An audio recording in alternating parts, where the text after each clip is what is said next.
Fox News Alert former Trump attorney Michael Cohen sentenced to 36 months in prison. The man who once said he'd take a bullet for President Trump instead taking a plea agreement and cooperating with prosecutors in Robert Mueller's Russia investigation. Hello, everyone. I'm Dana Perino, and this is the Daily Briefing.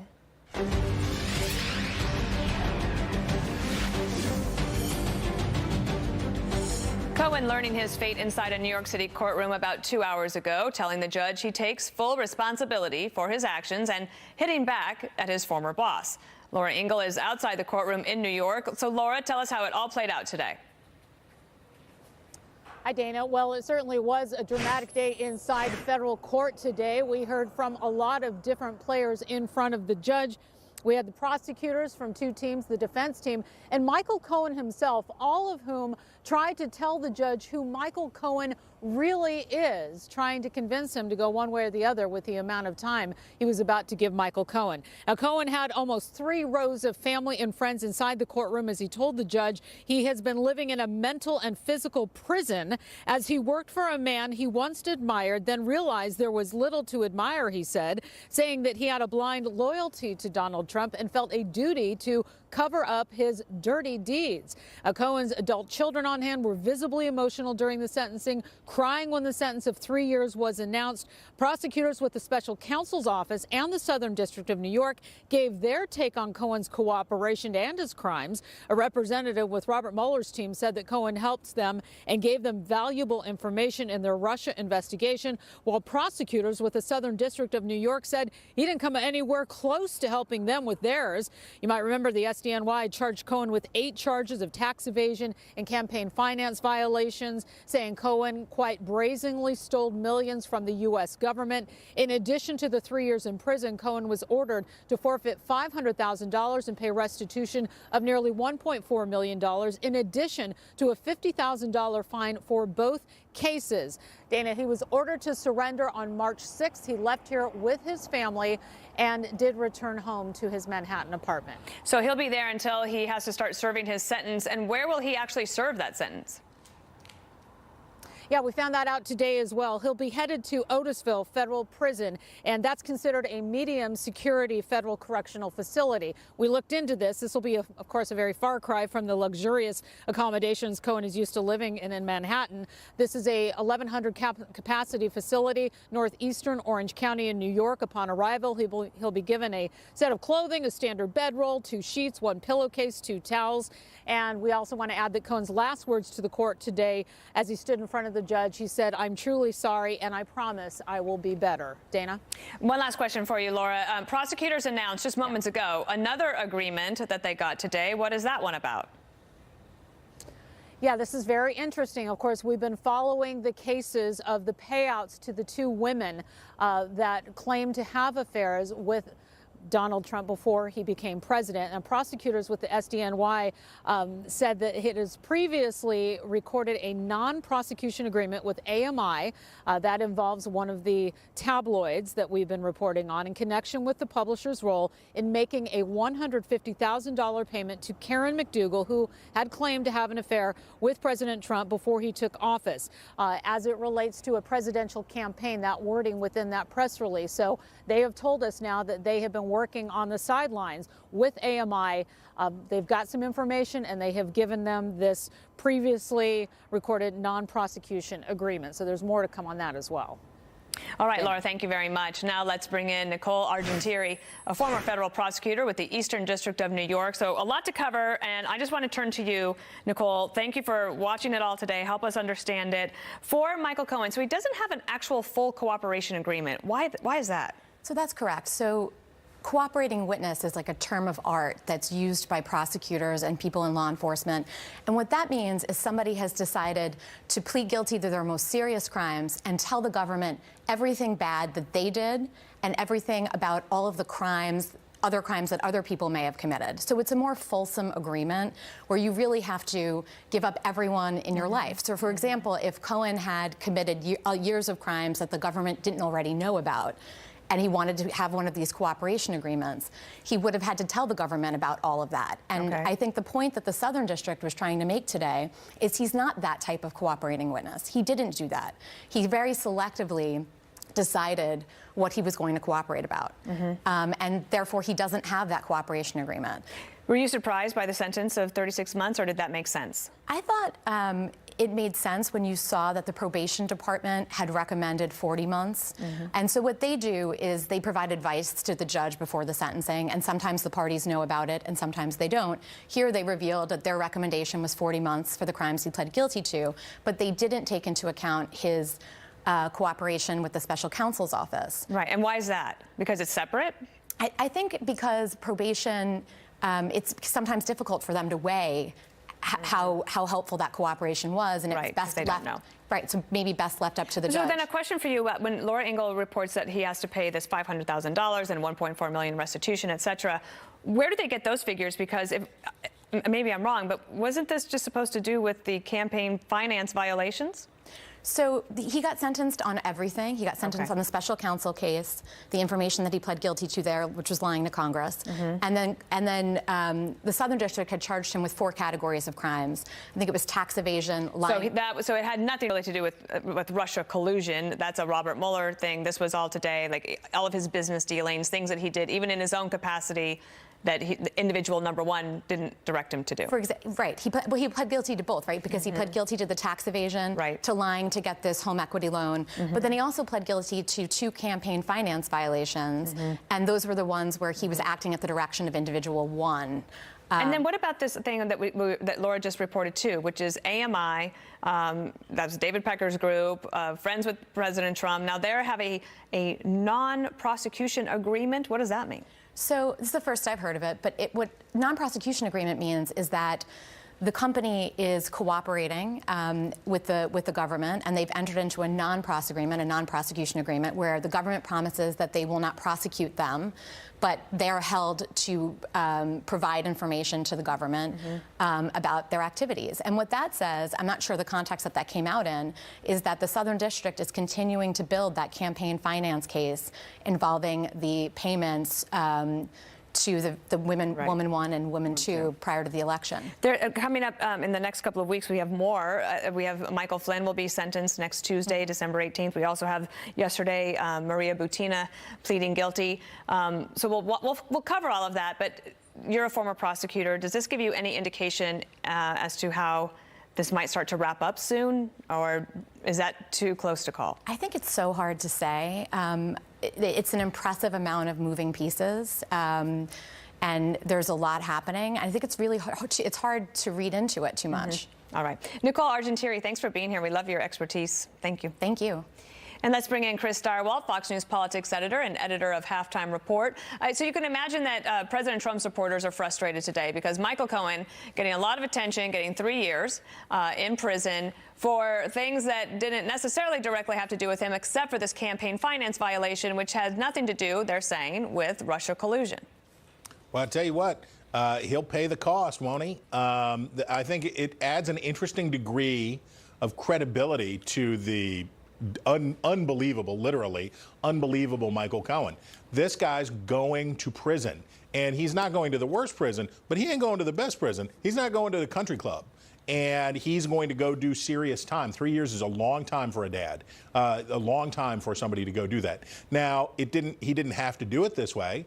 He was not in the same situation, of course, that Michael Flynn was, where he could appeal for no prosecution. But surely there were things that he could have done to do less. And the fact that he did not want to, for what a man makes his own decisions for his own reasons, but the fact that he did not want to snitch on the people he did shady business deals with, the fact that he would not do that stuff when it came to the taxi medallions and all of the other sordid, dirty laundry of his legal career, of all of that side of his business side, he didn't want to go there. But when it came to Trump and when it came to this side, he was willing to take it. Now, he's not a credible witness by any stretch of the imagination, but that tells us something anyway. Tell me about the politics of campaign finance violations, right? So if you're on the opposite side of it, for example, Republicans saying John Edwards deserved what he got, except for that actually, maybe at the end when the jury said they basically acquitted him, do you think there will be a renewed focus on trying to figure out the laws on campaign finance violations?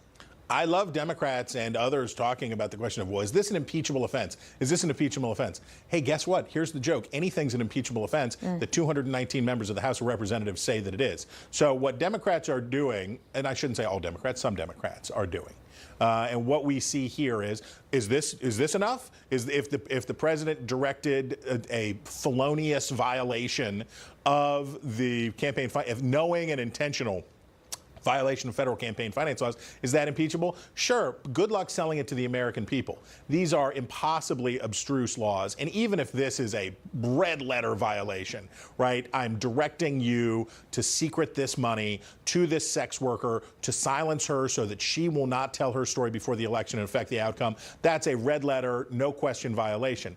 Getting convicted in a real jury of your peers and getting convicted in the court of public opinion, good luck. What are you feeling? They have a sense of what's going on there in the Beltway, of this frustration that what Cohen's going to jail for that has nothing to do with Russia collusion, and yet that's how all of this got started.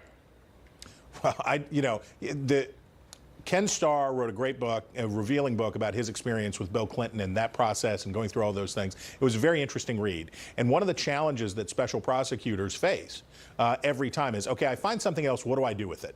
I have it now. I can't ignore it, right? I'm a law enforcement agent. I come upon a crime. What do I do? Do nothing or do this? And in Mueller's case, he's made the decision to do something different. Instead of accreting these things to himself, he's been dishing them out. Okay, Southern District of New York, I don't deal with taxi medallions. You deal with taxi medallions. You do that. And so he's been farming these things out instead of accreting them to himself. I think in the end, we'll probably say that this was a wise and judicious choice for Mueller, but at least it gives him the freedom of movement so that he can focus on what he's focusing on instead of everything else. Okay, last question about Michael Flynn. So he released his memo last night in response to the government. There's a dispute, right? The FBI says that when they told him that they were going to come over and talk to him, that they said, it's your choice whether you want to have a lawyer with you or not. Michael Flynn, in his sentencing memo, says, they told me that I didn't need to have a lawyer with me, and they came over and talked to me, and nobody told me that you would be prosecuted for lying to the FBI.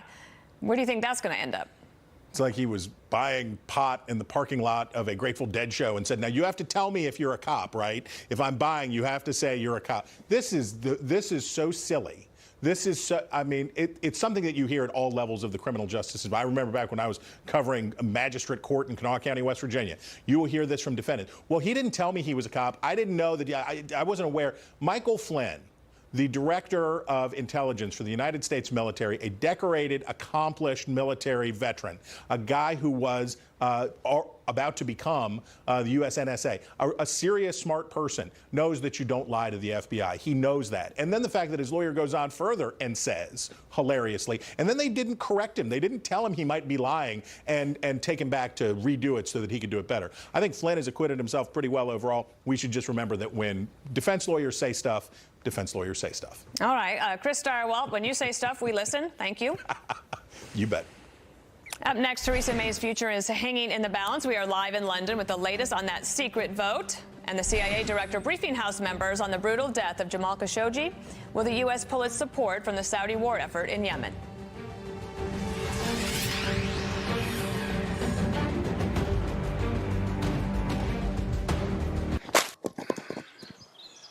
Hi, I'm William Devane. And you know, these days we take a lot for granted. Used to be just having wood for the fire and a little food for your table was all you needed to feel secure. Not anymore. Now rising debt is chopping away at the value of our dollar, like this, and that troubles me, which is why I buy gold as often as I can. I buy my gold from Rosalind Capital because I trust them. Rosalind has the fastest shipping and the best customer service around. With all the money printed by shaky governments, protecting my purchasing power against the rising threat of inflation is more critical now than ever. Protect what you've worked hard for. Buy gold from Rosalind Capital. Get your free Rosalind Capital Gold Kit, Silver Kit, and free IRA Transfer Kit. And Rosalind is offering a $1,000 discount free to qualifying new customers. Call 800-630-8900, 800-630-8900. Your brain changes as you get older, but Prevagen helps your brain with an ingredient originally discovered in jellyfish. In clinical trials, Prevagen has been shown to improve short-term memory. Prevagen, healthier brain, better life. I was tired of using 12 vendors. Then I learned that CareerBuilder has everything. A single source to find candidates, marketing tools to engage them, and the fastest background screening on the market. It's not just efficient, it's smart. CareerBuilder, work can work. No matter how much you clean, does your house still smell stuffy? That's because your home is filled with soft surfaces that trap odors and release them back into the room. So try Febreze Fabric Refresher. Febreze finds odors trapped in fabrics and cleans them away as it dries. Use Febreze every time you tidy up to keep your whole house smelling fresh air clean. Fabric Refresher even works for clothes you want to wear another day. Make Febreze part of your clean routine for whole home freshness. This is not a bed. It's proven quality sleep. The new Sleep Number 360 smart bed from $9.99 intelligently senses your movement and automatically adjusts on each side to keep you both effortlessly comfortable. And the best gift of all? A silent night. How smart is that? Smarter sleep to help you shed those sugar cookies, get a running start on the holidays, and take it all in with the patience of a saint. Queen Sleep Number 360 smart beds from $9.99 plus 48-month financing, only for a limited time. I just finished months of chemo. But I don't want to talk about months. I want to talk about years. Treatments have gotten better, so I'm hoping for good years ahead. That's thanks to research funded by the American Cancer Society. The same folks giving me free rides to treatments, insurance advice, and a place to stay during chemo. I need that stuff like you don't know. And now that you do, please give at cancer.org. If you have a child whose curiosity has no limits, give them Little Passports. Every month, a new Little Passports package is sent with their name on it, loaded with hands-on projects, puzzles, and activities. It's the perfect gift. Buy now at littlepassports.com. Must be 18 years or older to order. I can't believe you got me a tennis bracelet. Mm-hmm. She can thank me for that. I showed my dad this deal at Hellsberg. He bought jewelry, and I got this. It's my finder's fee. Get a free Nintendo Switch system when you buy a gift at Hellsberg Diamonds. Fox News Channel on Sirius XM. Your favorite shows on Channel 114. Plus, every story, every 15 minutes. Fox News headlines 24/7, Channel 115. Fox News Alert ballots now being cast as British Prime Minister Theresa May faces a vote of no confidence within her Conservative Party. The future of her leadership is in limbo following criticism of her plan for Britain's exit from the European Union. May trying to hold on to power. We shouldn't risk handing control of the Brexit negotiations to opposition MPs in Parliament, because that would mean risking delaying Brexit or even stopping Brexit. We must unite as a party and bring our country back together again. She's absolutely right. The greatest threat to the jobs and livelihoods and futures of her constituents and constituents around the United Kingdom would be a Labour government. Senior Foreign Affairs correspondent Greg Palcott. He's live in London. Greg, where do things stand right now? The vote's already happened?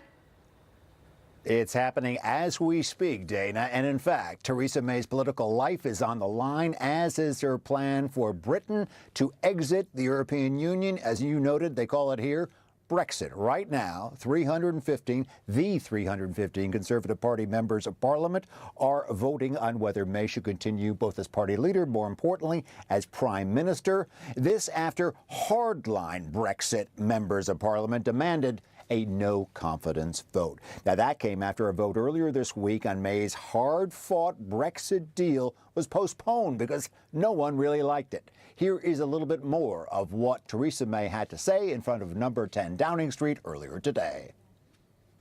There will now be a vote of confidence in my leadership of the Conservative Party. I will contest that vote with everything I've got. A change of leadership in the Conservative Party now will put our country's future at risk and create uncertainty when we can least afford it. Dana, just a short while ago, apparently in May's final pitch to the members of Parliament, she was quite emotional, some might say desperate. Well, and I know that they had their Tory annual holiday party just before this vote, so we'll see how that affected it. What do you expect will happen, and how will that affect this breakup that's supposed to happen between the UK and the European Union? Dana, most media here is saying that she will have enough votes, a number of members of parliament voting in her favor to keep her job. But as we know from polling in the States, people say one thing in public and then do another thing in private. It has also been reported that, again, just a short while ago, she has promised the members of parliament this will be her last term in office. She has a few more years to try to sweeten things up. As for the Brexit deal, well, if May wins this vote, maybe she'll have a little bit of clout, but she's had a really tough week. She is damaged goods. She's also been meeting with European leaders to sweeten up that deal. But remember, the deadline to get out of the EU is next March 29. If it doesn't go her way, all bets are off. A new prime minister, a new plan. Buckle your seatbelts. No, indeed. Okay, thank you, Greg. A massive manhunt underway for this guy right here, the suspect in that shooting attack at a Christmas market in France. And that extraordinary White House showdown that played out on live TV was certainly fascinating, but should Republican leaders have been in the room too? We'll debate.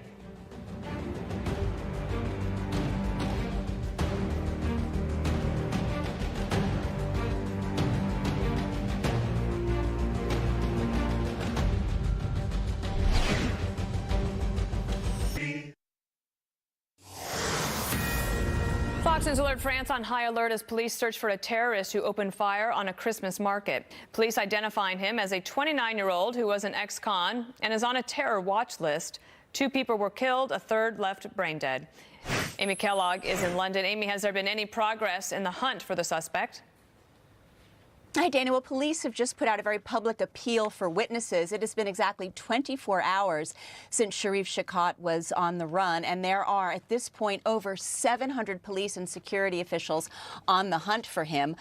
Bear in mind how stretched out those forces would be, Dana, now after the Gilets jaunes or the yellow vest protests that have been going on in France over the last few weeks. Now, Shaikat fled the scene of his first attack in a taxi, got out near his home, exchanged fire with police, and somehow managed to escape with a wound that no doubt needs treatment. There is talk that he could have escaped to Germany. He did jail time there and may have contacts.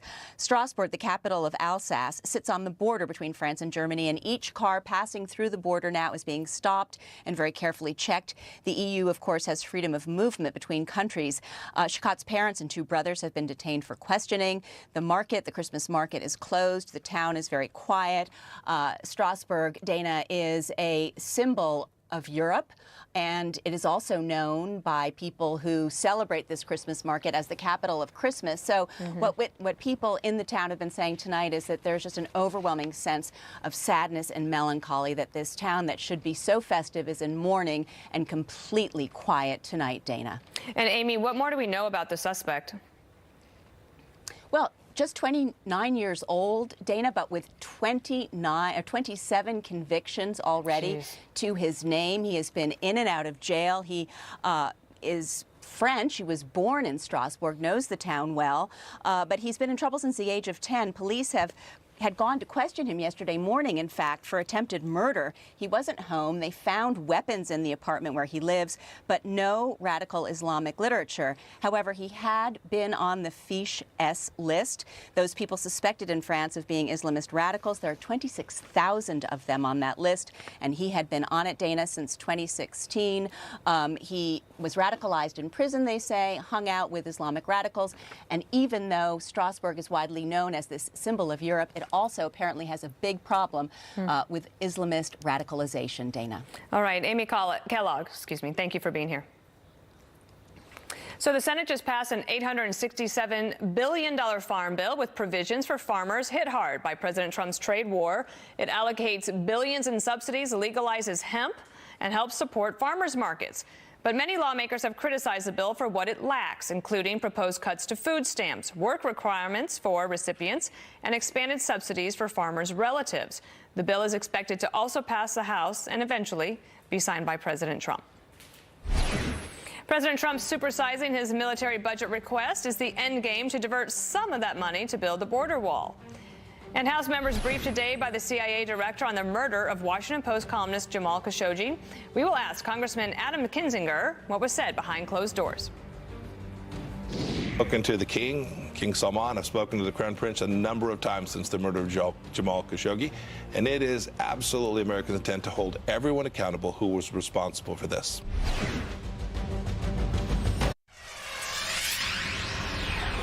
President Trump keeping up the pressure on Congress to pay for a wall on the southern border and saying he'll accept full responsibility for a potential government shutdown. That was during yesterday's meeting with Chuck Schumer and Nancy Pelosi. Chief Congressional Correspondent Mike Emanuel is live on Capitol Hill. So where do we stand with keeping the government open, Mike? Dana, it does not sound very promising at this point. Democratic leader Chuck Schumer ripped President Trump today on the Senate floor. The president is clinging to his position of billions of dollars for an unnecessary, ineffective border wall. President Trump will soon realize that his position will not result in a wall, but will result in a Trump shutdown. And he seems to relish the idea, amazingly enough. While many Republicans say they are convinced the president is serious about the possibility of a partial government shutdown, a leading Senate Republican told us earlier he hopes it does not get to that point. Hopefully it can be accomplished without that, because we know it costs money to shut down the government, it costs money to open the government, and it's not the best thing to do, but I think the president has to use the leverage he has. Then you've got some folks on the House side of the Capitol saying the Senate should go first. After all, the Senate has that 60-vote threshold, and so see what they can pass and then send it over to the House. Dana? And then have you heard anything from members on the Senate side about their meeting with the CIA about Khashoggi and the Saudis? Well, they're being pretty tight-lipped about it due to the sensitivity of the information. We saw the CIA Director Gina Haspel on the Hill earlier today, and this comes as lawmakers are considering a variety of actions in relation to the Saudi behavior. The next chairman of the Senate Foreign Affairs Committee, or the House Foreign Affairs Committee, says they will take a close look at this complex relationship. Many questions that many members have about Saudi behavior in Yemen with their people. On the other hand, they have been a dependable ally for many years. So I think that the hearings we're going to hold are going to be very important, and I expect to do them very soon after the first of the year. The Senate's also considering resolutions looking at the war in Yemen and also more broadly Saudi behavior. Dana? All right, Mike, thank you. Sure. Earlier today, Secretary of State Mike Pompeo addressed the ongoing murder investigation and the administration's response. Watch this. This is still a developing set of facts with respect to the murder of Jamal Khashoggi. The intelligence community is working diligently on that. The direct evidence, this is what I've said before, the direct evidence isn't yet available. It may show up tomorrow. It may have shown up overnight, and I haven't seen it. Illinois Congressman Adam Kinzinger is a Republican on the Foreign Affairs Committee, and I want you just to listen to one more piece of sound from an administration official, Nikki Haley, this morning, talking about the same issue. I think we need to have a serious, hard talk with the Saudis to let them know we won't condone this, we won't give you a pass, and don't do this again. And then I think that the administrations have to talk about where we go from here. You'll have a briefing tomorrow on the House side. What do you want to ask Gina Haspel? Well, I think the evidence is important, and Secretary Pompeo is correct. Direct evidence, I would imagine, would be a text message directly from the Crown Prince, or they have audio of him ordering that. I think it's pretty obvious that he knew. So there's kind of a lot of splitting hairs on this. But what the bigger issue is that I think is getting kind of lost in this is, yes, we need to condemn Saudi behavior. That's important. I think standing for the morals that we stand for is very important. But for whatever reason, there's this kind of force in the Senate and the House that have always disliked the Saudis and are using the Saudis and the Yemen issue as a wedge between President Trump on his foreign policy. Look, there's 500,000 people dead in Syria, not near that in Yemen. Yemen's a tragedy, but there are people now on the other side of the aisle speaking up way more about Khashoggi in Yemen than they ever have about Syria. So it's important in these issues and in these discussions to be rational and reasonable while still holding true to our principles. Really good point. Thank you for bringing it up. I want to also ask you about China, because the other thing Mike Pompeo was talking about today is the ongoing concerns with China, cyber warfare, and the trade deals. Watch him this morning on Fox and Friends. They have committed cyber attacks across the world. Our effort from the Department of Homeland Security and the FBI and the State Department is to push back against these threats to America from China. Trade is a component of that, to be sure. The president is very focused on making sure Americans get a chance to sell their products into China. It's a big market, and the president is determined to get a level playing field for American businesses. Closer? What's your take on that, Congressman? I think it's right. Secretary Pompeo says it correctly, which is we have a lot of tools. None of these tools that we have exist in a silo, which means they can all kind of work together to achieve whatever our end state is. We know there's economic unfairness, and you talk to anybody that has business anywhere near China, and they'll tell you all about it. But we also know that they steal our information. They have jets that look quite a bit like the F-35. We spent billions of dollars to develop this. They basically steal stuff like that from us, whether it's economic, whether it's military. Now, I remember in, I think, the mid-2000s, I came into work in the military, and immediately we were told we can't use things like thumb drives and CDs anymore on our computer, and there was a hack reason for that. So using all of these tools we have is the right thing to do to say, look, we can be competitors, but we need to be treated fairly. Before I let you go, I wanted to get your take on today. There was Russian bombers in Venezuela. What do you make of that? Yeah, well, it's one desperate regime of Vladimir Putin trying to prop up another desperate regime. That's what happens when you have really bad leaders. They like to get together and show off. I'd be surprised if these bombers can actually fly very well because the Russian military is decrepit, and obviously the Venezuelan military in the same case. So what happens when you oppress people? You got to send bombers to try to show off, but no doubt the Americans would always prevail in any kind of a conflict there. And you would know that, Congressman, with all of your service. Thank you. You bet. See ya. President Trump throwing a curveball to lawmakers on Capitol Hill, asking for a bigger bump in defense spending than even the Pentagon asked for. $750 billion in his 2020 budget plan, with the excess diverted to his border wall. Jennifer Griffin, she's live at the Pentagon with more. Jennifer. Dana, at a breakfast with defense writers this morning, Congressman Adam Smith, the incoming chairman of the House Armed Services Committee, says there is bipartisan support to block the president from sneaking border wall funding into the defense budget.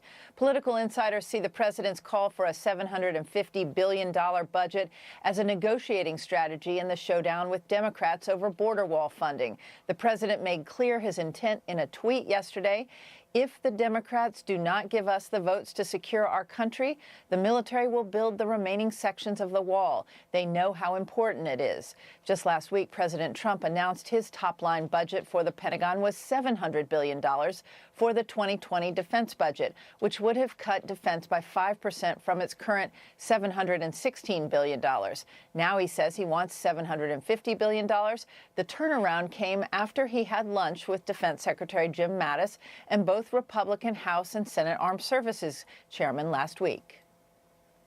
If the President of the United States comes in at a low number, it's pretty much guaranteed the Congress won't increase that number, particularly if you have people in the Congress who have already expressed doubts as to whether or not they can fund the full request. The Pentagon reacted to the suggestion the military would build the wall. Quote, to date, there is no plan to build sections of the wall. However, Congress has provided options under Title 10 U.S. Code that could permit the Department of Defense to fund border barrier projects, such as in support of counter-drug operations or national emergencies. Congressman Adam Smith, the Democrat who will lead the House Armed Services Committee starting next year, did concede the military has been used to build parts of the wall back in 2007, but added the areas that still need a wall are either tribal lands, private lands, or too mountainous. Dana? All right, Jennifer, thank you for that.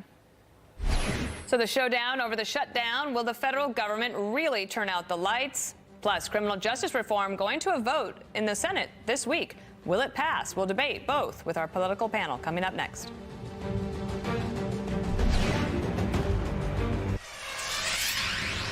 So a new report says baby boomers in America are increasingly living lonely lives. The BYU survey of dozens of studies finding 1 in 11 Americans aged 50 or older has no close family members. That's defined as a spouse, partner, or living child.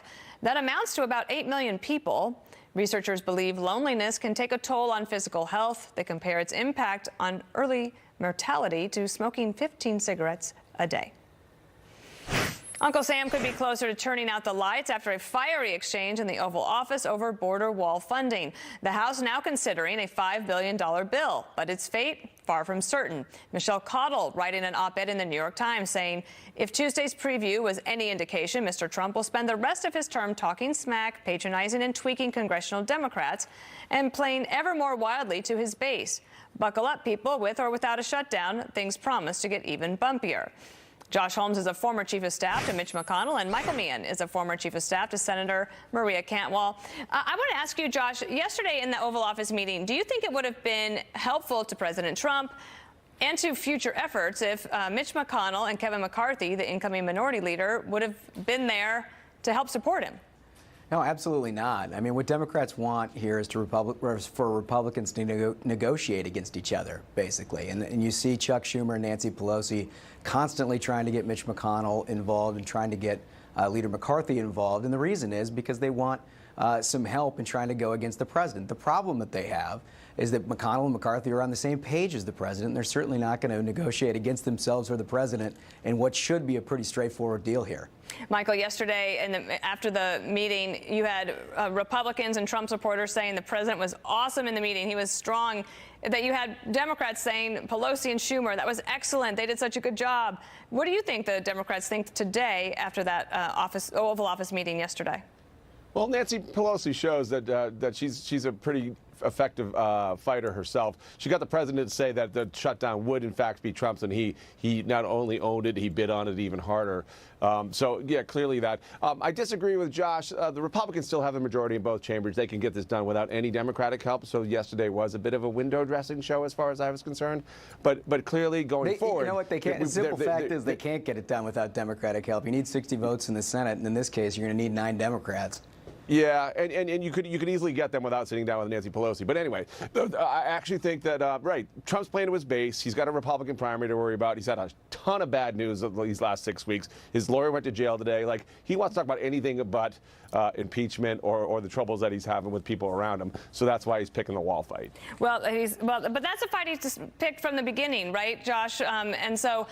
Again, we'll see what happens there. But before I let you go, I wanted to ask you about this. So there's going to be a vote on this criminal justice reform bill. It actually might be a pretty big bipartisan win at the end of the year. There is some people that are not on board yet. Senator Tom Cotton, listen to what he had to say earlier today.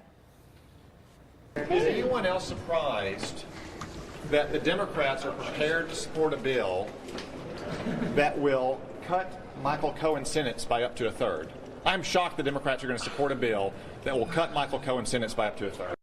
Right, so obviously making that's actually kind of a good point. But listen to John Cornyn, a senator from Texas. He was saying that this could help a lot of people. Watch. Being smart on crime is more important than just being tough on crime. And by that I mean that people who go to prison get out of prison, and the question is, are they going to be better prepared than when they went in when they come out? Michael, this bill actually looks a lot like what President Obama tried to pass but wasn't able to get done. Yeah, well, it passed by over 300 votes in the House, and so some people on my side don't think it goes far enough. Just what the previous senator was saying, that there's not substance abuse in there, there's not there's not extra help when people do in fact leave prison. So I don't know why it should get all jammed up in the Senate. It should just pass. This was a bill that Mitch McConnell said we might not have time to do, but the president really wanted it done, and McConnell's going to give them some time. But Josh, he says you might have to stay here over Christmas. Yeah, I mean, that was the issue all along, right, is when were they going to wrap up this Congress? And with the passing away of former President Bush and the extra 2 weeks that were given, run right up to Christmas, they basically have the time to address it and address some of these concerns. It's an interesting issue. It's one that hasn't been litigated on the Senate floor yet. And, I think because of the strong support of the Trump administration, it's likely to pass. Okay, well, we could have a bill signing then before the end of the year, and we'll just see how that happens. Okay, Josh Holmes and Michael Meehan, thank you. Thanks. Thank you, Dan. So how one Hollywood actor is making the holidays a little brighter for hundreds of Gold Star families.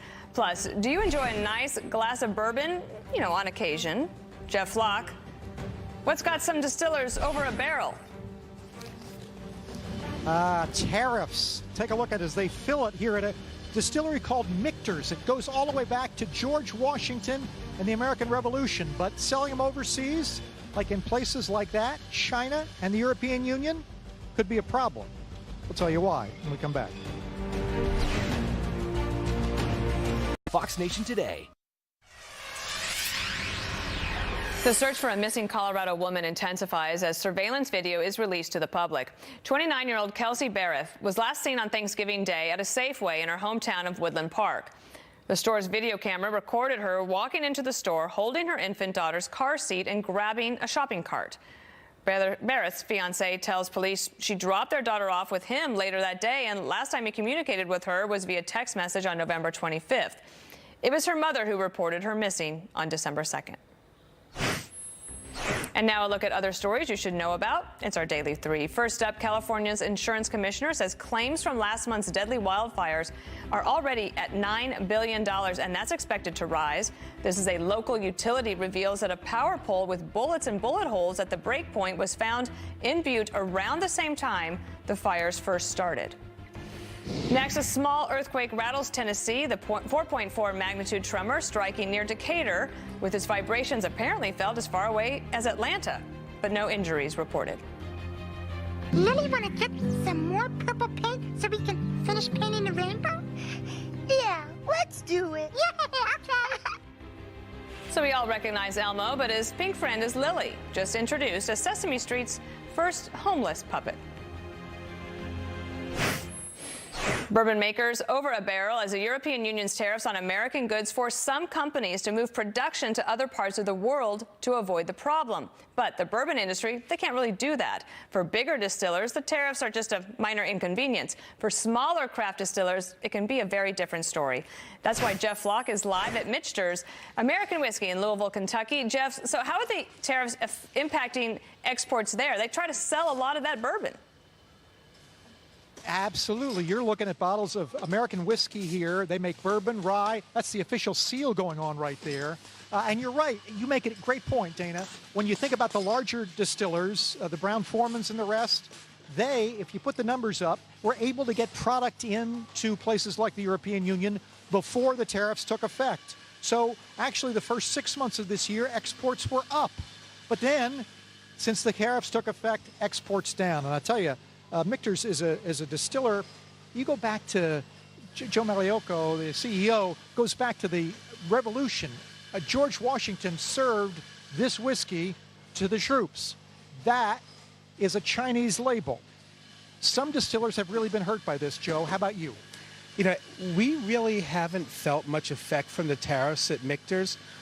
This year, our export business is actually up 35% for the first 10 months of calendar 2018.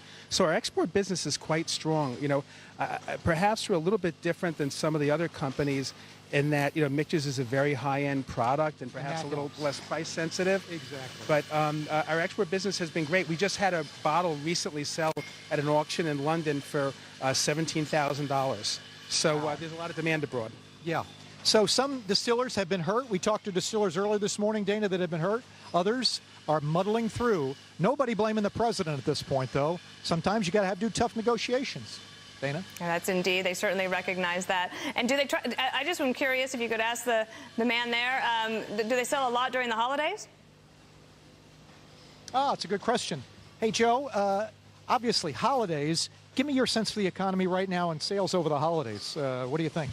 We're anticipating a pretty good holiday season. The orders from our distributors. Because I want to show Dana what a bottle of maybe $17,000. Well, that one is a lot like, you're a strong man. That one is a lot like the one that just sold for $17,000. That was a 22-year-old bottle that sold in London for that. This is our 20-year-old that we released recently. We like it. We think it's good. So Joe's taking over here. Yes. Jeff, do you put that in eggnog? Well, hope you enjoy it. You can put this in eggnog, right? However you enjoy it, we're happy to have you enjoy it. However, $17,000 a bottle. I'm not putting it in my eggnog. I'll tell you that right now. You can do what you like. Some expensive eggnog. All right, Jeff Flock, thank you. Next, about some special recognition for hundreds of Gold Star children.